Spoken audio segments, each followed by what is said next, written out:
Une plume, une toge nous a quittés un certain 19 août.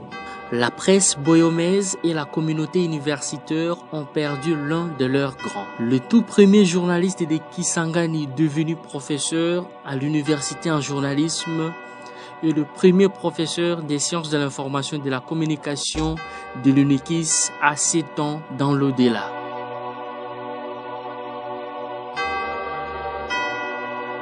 J'ai connu Clément Mangoubou dans le cadre de mes activités socio-culturelles donc de l'enseignement. Il avait même proposé à ce qu'il soit recteur au sein de mon école.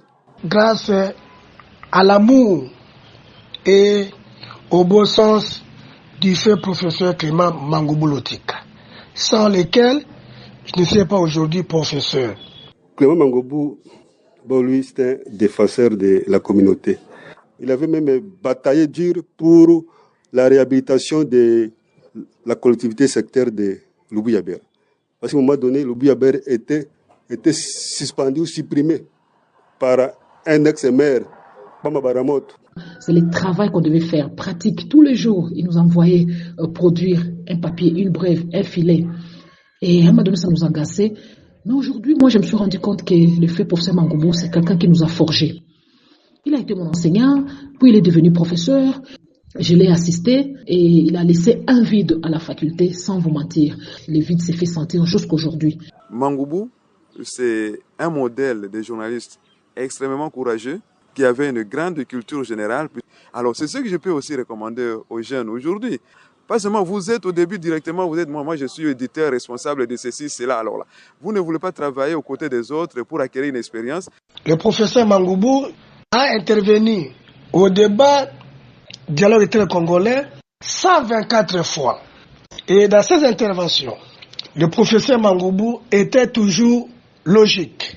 Il prenait le risque de dire la vérité, rien que la vérité. Parce que dans sa vie de journaliste, il marchait toujours avec un principe sacro-saint. Les faits sont sacrés, les commentaires sont libres. Et aussi, je vais leur demander également d'avoir le courage que lui avait. Ouais. Il dénonçait parfois sans gêner.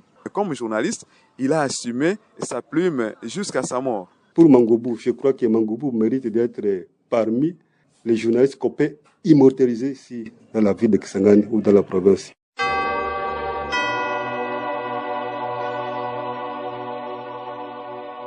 Ce 19 août 2024, la radio-télévision Ebenezer rend hommage au professeur et journaliste Clément Mangoubou Lotika.